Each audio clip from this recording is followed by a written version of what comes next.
23 heures, Madame, Monsieur, bonsoir. Les titres sommaires de ce journal. Mercredi 8 mars 2023, les Nations Unies célèbrent la Journée internationale des droits de la femme. Le thème universel pour cette édition 2023 est digital, innovation et technologie pour l'égalité des sexes. Il se tient ce jour une rencontre de haut niveau qui marque la célébration et réunit les organisations de la société civile et les ministres en charge du genre. Et puis en Côte d'Ivoire, l'exemple de femmes autonomes et épanouies grâce à des initiatives à Manzanois dans le département d'Agnibi-Lécrou. Le village compte 3 coopératives féminines qui organisent et soutiennent les femmes par un projet d'épargne et de crédit. Nous voyons aussi l'actualité à l'international au Pérou, où la présidente Dina Boluarte a été auditionnée hier pour la sanglante répression des manifestations. Elle est visée par une enquête depuis 2 mois pour génocide et homicide. Les déclarations de l'audition ne sont pas connues pour le moment. Bienvenue dans ce 23 heures. Ce mercredi 8 mars, les Nations Unies célèbrent la Journée internationale des droits de la femme. Le thème universel pour cette édition est digital, innovation et technologie pour l'égalité des sexes. C'est une rencontre de haut niveau qui marque cette célébration cette année. L'occasion de mettre en lumière le rôle de l'ensemble de la filière numérique dans l'amélioration de l'accès des femmes aux outils numériques. Sont réunies les organisations de la société civile, les ministres en charge du genre, dont la ministre ivoirienne Nassénéba Touré, qui invite les femmes et jeunes filles de Côte d'Ivoire à s'investir davantage dans les métiers de la technologie. Et cette journée du 8 mars révèle aussi les femmes pionnières dans tous les domaines.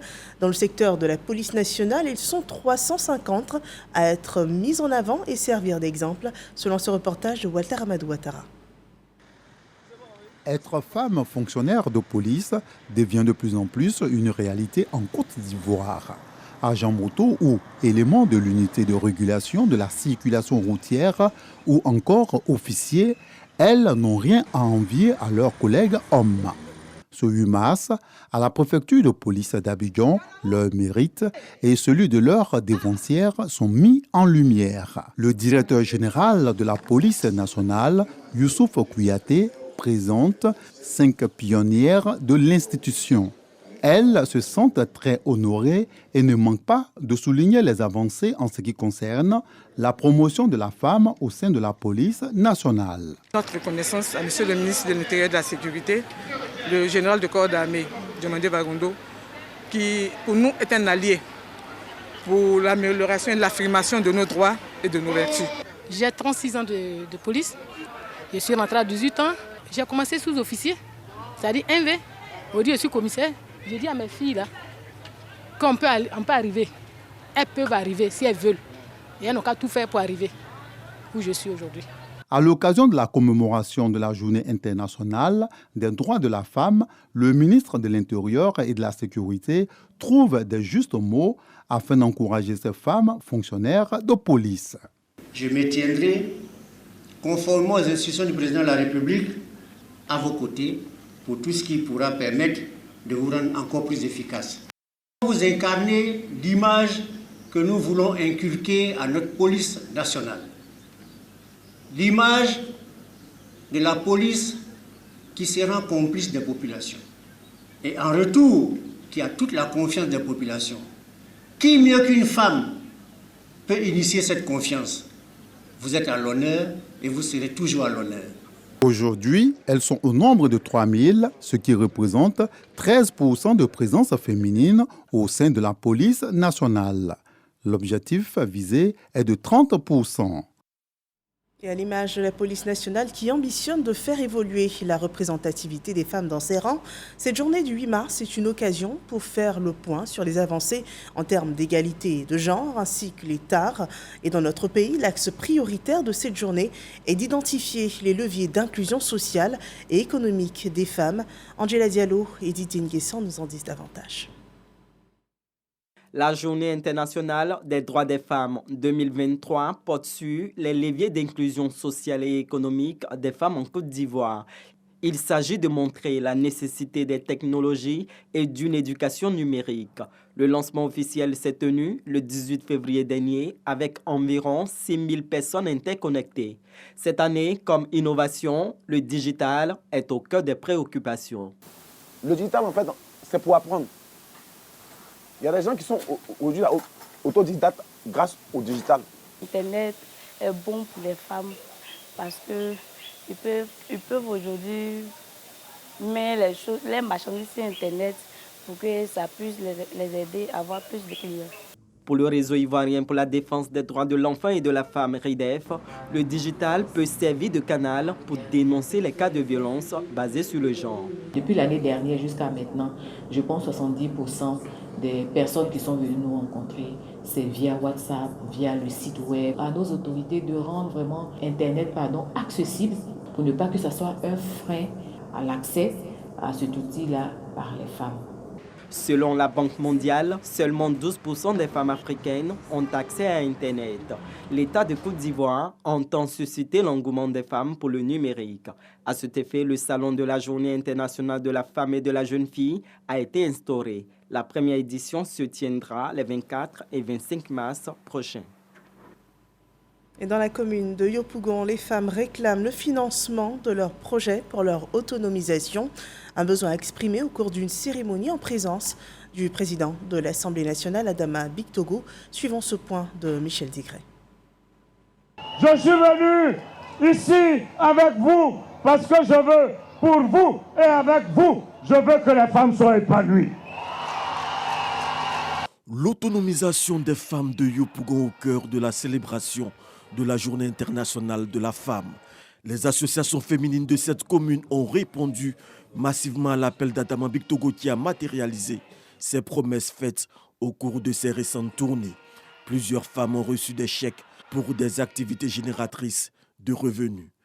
Nous sommes venus pour soutenir le président, pour ce qu'il fait pour les femmes, pour ce qu'il fait pour les orphelins et les veuves.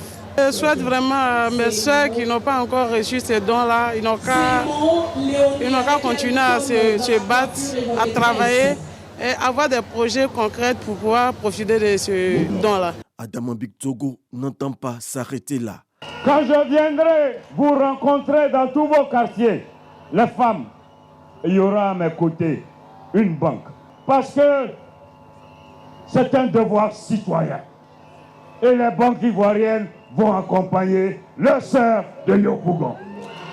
Adama Bictogo a associé à cette célébration ses filleuls, nés le 14 décembre à Yopougon, jour de son anniversaire, et se baptisé le 24 décembre à la cathédrale Saint-André. À présent, les femmes dans le département d'Agnibi-le-Cros, précisément dans le village de Manzanois, elles savent comment s'organiser pour leur autonomisation. Dans ce village où l'activité principale est basée sur l'agriculture, elles ont mis sur pied 3 coopératives, dont l'une les organise et les appuie financièrement avec le projet avec l'association villageoise d'épargne et de crédit. Quelle réalité 4 ans après le démarrage de ce projet qui a réussi tout de même à rendre autonomes ces femmes. On le découvre dans ce dossier de Victorine Yaoyobwe. Avant, là, je vois un petit abri. S'il y a problème de l'argent, tu ne sais pas où tu vas gagner l'argent là, mais grâce à avec là, en tout cas madame, avec là, mon mari là avant même, on ne se comprend pas, mais actuellement là, c'est bon. À Manzanois, la situation d'Abiba n'est plus un cas isolé. Pour arriver à cette embellie économique que connaissent les femmes de Manzanois, il a fallu dévoiler d'abord un secret de Polichinelle. Il faut reconnaître qu'en milieu communautaire, les femmes sont marginalisées par leurs maris, les producteurs en quelque sorte. Quand on finit la récolte, les revenus reviennent uniquement au monsieur. Et la dame qui a aidé le monsieur dans les différentes plantations ne gagne rien. Ce constat étant fait en 2018, la société coopérative à Noisette des producteurs de Manzanois Copaproman décide la même année d'adopter désormais l'approche genre dans sa gestion pour plus d'équité. Cette démarche sera soutenue par des organisations telles que Care International, 100 Weeks et des chocolatiers. Ainsi seront mises en place les AVEC, associations villageoises d'épargne et de crédit. L'AVEC permet aux différentes personnes dans ces différents groupes d'épargner et de prendre des prêts pour créer des activités génératrices de revenus. C'est dans ce sens-là qu'on a initié le projet pour leur permettre à ces femmes-là d'avoir des activités pour soutenir le monsieur dans les moments difficiles. Au total, plus de 300 femmes de Mazanois et des villages environnants seront impactées par cette initiative. Grâce au prêt AVEC, plusieurs femmes comme Abiba ont pu étendre leurs activités. Et 20 gaz. Avant là, c'est pas beaucoup. J'ai commencé à faire débrouiller. Quand avec venu là, il a gagné l'argent pour compléter. Donc avec là, ça m'a aidé beaucoup même. Au début, c'était pas facile. Mais après, avec les financements, j'ai payé mon deuxième congélateur. Et aujourd'hui, vraiment, je suis très heureuse. Dans mon magasin, j'arrive à m'occuper de mes enfants sans problème. Ayant compris la force de la solidarité, ces femmes initient des projets communautaires en plus de leurs activités individuelles. Un de ces projets a séduit de par son originalité et s'annonce prometteur. C'est la fabrication de savon à base de beurre et de poudre de cacao. Comme ici, on produit beaucoup le cacao. Ce n'est pas seulement faire du chocolat, mais nous aussi, nous voulons faire du savon à base de cacao. On s'est lancé dedans. Aujourd'hui, on voit que ça va. Nous fabriquons plus que 500 savons par semaine. Ce qui fait plus de 2000 savons produits par mois pour un chiffre d'affaires mensuel de plus de 700 000 francs CFA. Malgré le succès de la savonnerie, les femmes ne se reposent pas sur leur laurier. La preuve, depuis 7 mois, elles ont ouvert leur ferme de 3000 pondeuses. 70 plateaux d'œufs en moyenne sortent de ce volailler par jour. À cela, il faut ajouter le maraîcher qui tient également toutes ses promesses malgré la rareté de terres cultivables pour booster la production.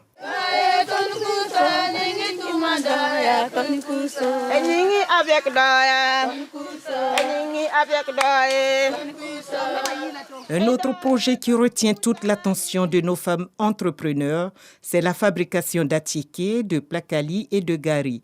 Aujourd'hui, c'est en de véritables femmes d'affaires qu'elles gèrent leur commerce. Nous achetons des maniocs là. Si on a eu 10 sacs, on a 100 000 francs. On enlève les dépenses qui sont dedans. Ça peut rester au moins 50 000, 60 000 comme ça.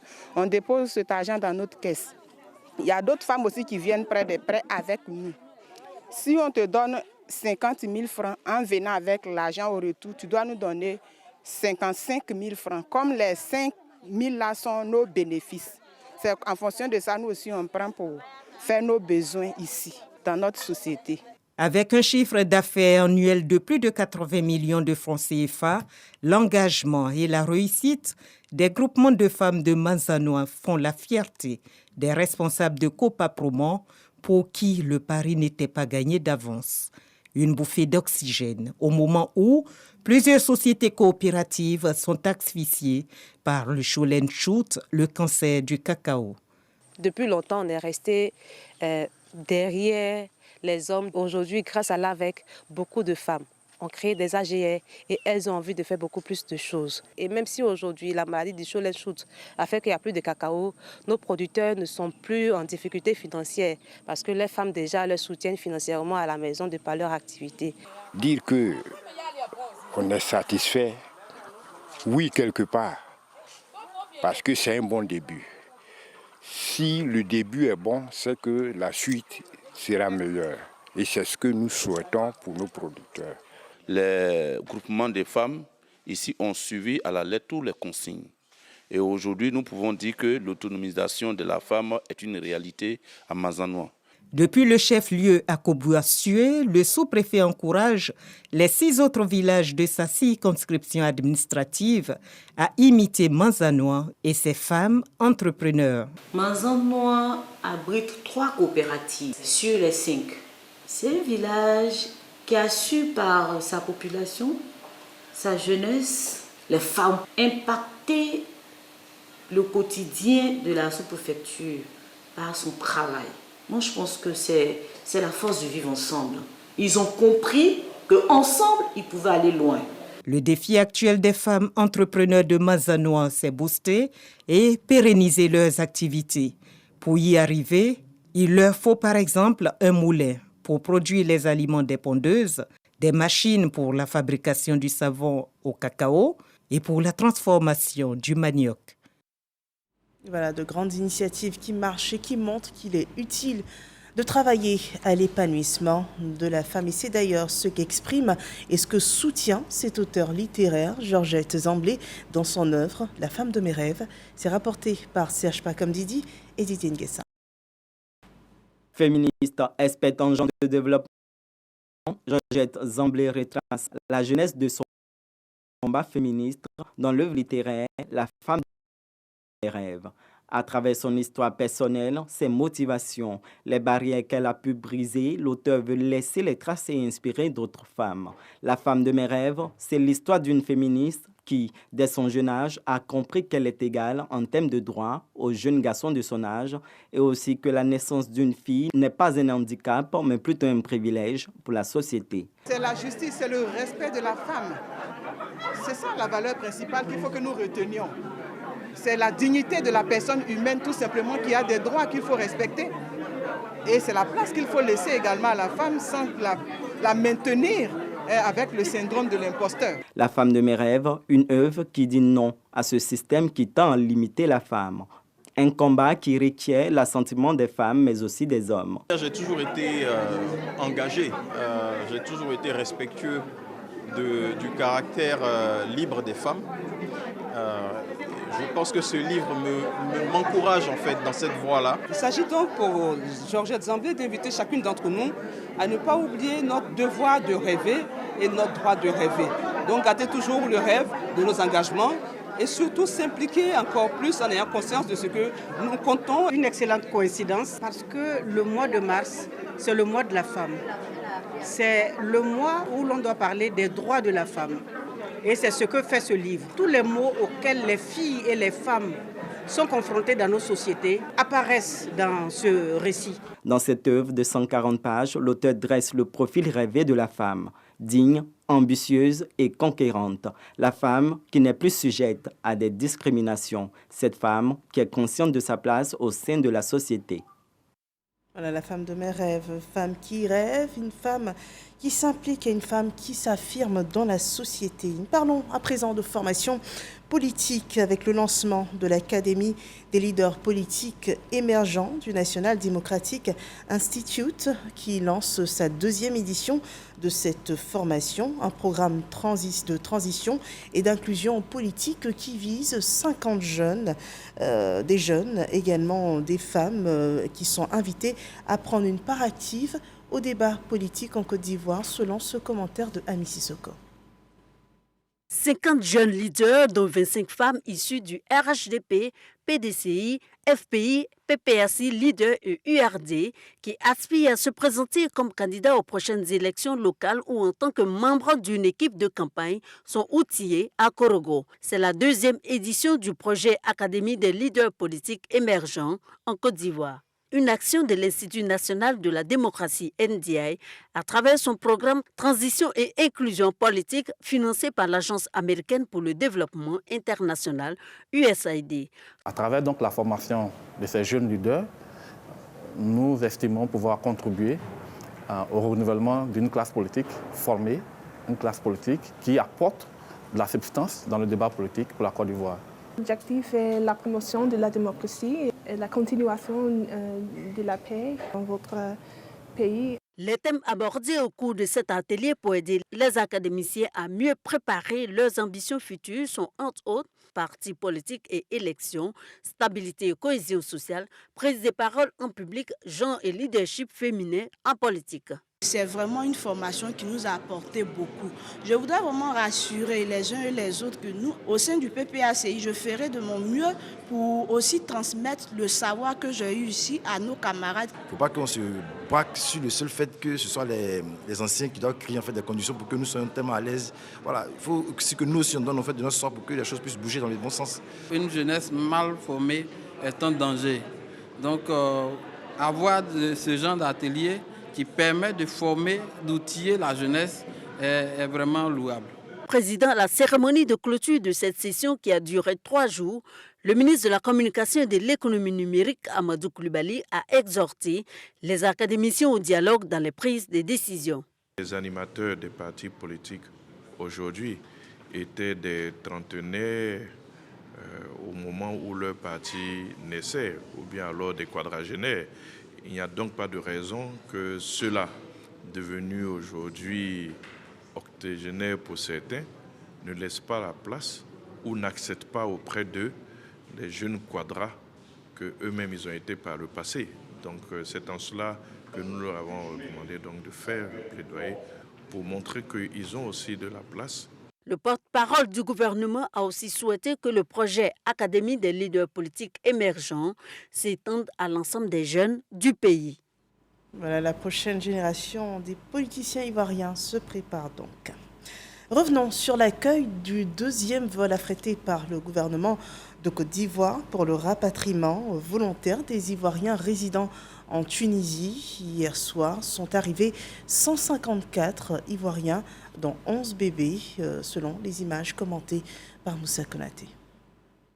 Regard silencieux, l'expression de la tristesse d'avoir tout laissé et revenu au pays. Ces hommes et femmes résidant en Tunisie regagnent la patrie grâce à un rapatriement volontaire initié par les autorités ivoiriennes. Tout le monde connaît la situation en Tunisie et nous sommes heureux qu'eux-mêmes soient contents d'être de retour. Je voudrais profiter de l'occasion pour féliciter notre ambassadeur, son Excellence M. Savané Ibrahim, et l'ensemble de ses collaborateurs qui ont tout mis en œuvre pour apporter assistance à nos compatriotes dès les premières heures des malheureux événements survenus en Tunisie. C'est la 2e vague d'Ivoiriens rapatriés. Ce sont 154 personnes, dont 11 bébés, qui sont rentrés en Côte d'Ivoire. Les actions se poursuivent pour d'autres vols retour d'Ivoiriens en Tunisie. Nous avons une liste de plus de 1000 personnes qui se sont inscrites pour le retour volontaire chez eux en Côte d'Ivoire et tout est en train d'être mis en œuvre pour leur rapatriement. Et je voudrais aussi profiter pour exprimer notre gratitude à son Excellence M. Alassane Ouattara qui a dégagé les moyens pour que tous ceux qui le désirent puissent revenir chez eux. À leur arrivée, ces personnes se soumettent à des procédures administratives. Elles bénéficient de prise en charge avec un séjour à l'INJS avant de rejoindre leurs familles respectives. À Paris, la Côte d'Ivoire démarche des investisseurs européens en vue de la labellisation de l'EVA cultivée en Côte d'Ivoire. Des échanges se sont tenus dans le cadre du Salon international de l'agriculture qui a eu lieu à Paris. L'essentiel nous est rapporté par Mamadou Kouassi. Avec une production annuelle de 1,3 million de tonnes, la Côte d'Ivoire se positionne comme premier pays producteur de caoutchouc naturel en Afrique et 3e dans le monde. Malgré cette production, des difficultés sont rencontrées dans la commercialisation. Au Salon international de l'agriculture de Paris, l'occasion a été donnée à la PROMAC, Association de professionnels de caoutchouc naturel de Côte d'Ivoire, de présenter sa volonté de valoriser la production ivoirienne à travers un label. C'est un caoutchouc qui est reconnu être de bonne qualité. Il est temps maintenant que nous fassions connaître cette qualité dans le monde entier et que, par ricochet, nos petits producteurs obtiennent une meilleure rémunération du fruit de leur travail. Et c'est pour ça qu'aujourd'hui, nous parlons de labellisation du caoutchouc. On parle du caoutchouc ivoire. Pour y arriver, le gouvernement se fait garant à travers une politique de régulation du marché. Mais déjà, le Conseil EVA palmier à huile met l'accent sur la transformation de la production locale. C'est d'offrir aux investisseurs des facilités fiscales. Alors, en termes de facilités fiscales, il s'agit d'exonération, mais il s'agit aussi de crédits d'impôt. L'exonération, vous importez votre matériel avec des taxes en moins, mais le crédit fiscal, lorsque vous avez investi, c'est l'État qui, à son tour, vous reverse de l'argent. Cette mesure a porté son fruit Et aujourd'hui, on a 15 nouvelles usines qui sont en construction, qui vont nous permettre donc d'absorber toute la production de fonds de tasse. Le fond de tasse, je vous dis, c'est la matière première à partir de laquelle donc, tout le travail d'usinage se fait. La Promac et le Conseil EVA Palmier à Huile multiplient les rencontres bilatérales au cours de ce salon pour le bonheur de l'ensemble des producteurs d'EVA de Côte d'Ivoire. Sur le plan militaire, la coopération entre la France et la Côte d'Ivoire montre aussi de belles couleurs. Pour preuve, le chef d'état-major général des armées ivoirien a été fait commandeur de l'ordre de la Légion d'honneur, un titre honorifique qu'il reçoit pour sa politique de transformation structurelle de l'armée ivoirienne. Mamadou Kouassi. Général de corps d'armée Lassina Doumbia, au nom du président de la République, nous vous remettons la distinction de commandeur de la Légion d'honneur. Et c'est fait. Le chef d'état-major général des armées de Côte d'Ivoire rentre officiellement dans le cercle très restreint de cette distinction honorifique de France. Le général de corps d'armée Lassina Doumbia reçoit cette médaille pour ses efforts dans la transformation structurelle de l'armée ivoirienne, mais aussi pour les missions de sécurisation de la paix dans la sous-région. En lui remettant la médaille, le chef d'état-major français a salué la qualité de la coopération entre les deux armées. Ça illustre concrètement les relations très très fortes d'amitié entre nos deux pays, mais aussi les relations de fraternité d'armes entre nos deux armées. C'est aussi, je pense, un vrai acteur de la sécurité en Afrique. Il sait que la Côte d'Ivoire a une responsabilité à jouer, il prépare son armée à faire ça. Et c'est aussi un acteur important de la relation entre nos deux armées, une relation qui est très très forte, avec une vraie vision commune, une vraie volonté d'avancer. Le général de corps d'armée Lassina Doumbia a dédié cette distinction au chef de l'État, le président de la République Alassane Ouattara. Il soutient que les résultats obtenus sur le terrain sont le fruit de la convergence entre la volonté politique et les exigences sécuritaires. Le chef d'état-major général des armées de Côte d'Ivoire réitère son engagement à poursuivre l'œuvre de transformation en cours, tout en s'appuyant sur la coopération avec l'armée française. Ce qui est célébré ici, c'est l'action qui est menée à la tête des forces armées ivoiriennes et surtout la transformation qualitative que tous les observateurs s'accordent à reconnaître face aux défis que nous avons. Nous restons persuadés qu'en nous appuyant sur des armées plus anciennes, avec des expertises beaucoup plus avérées, nous ne pourrons qu'améliorer les capacités des forces armées de Côte d'Ivoire. La Légion d'honneur est la plus haute décoration honorifique de France, créée en 1802 par Napoléon Bonaparte. À ce jour, ils sont 119 000 récipiendaires, tous grades confondus. Nous restons hors de nos frontières, précisément au Pérou, où se tient en ce moment une enquête autour de la sanglante répression des manifestations, 3 mois après la destitution de l'ancien président Pedro Castillo. La présidente Dina Boluarte est visée par une enquête depuis 2 mois pour génocide et homicide. Les faits en décembre puis en janvier dernier, la répression des manifestations anti-gouvernementales a tué 40 civils et fait plusieurs centaines de blessés. La présidente a donc été entendue hier, 7 mars, par la justice. 4 autres ex- ou actuels ministres doivent être également entendus sur ces faits et d'après plusieurs experts du Pérou, il est improbable que l'accusation de génocide puisse déboucher sur une condamnation.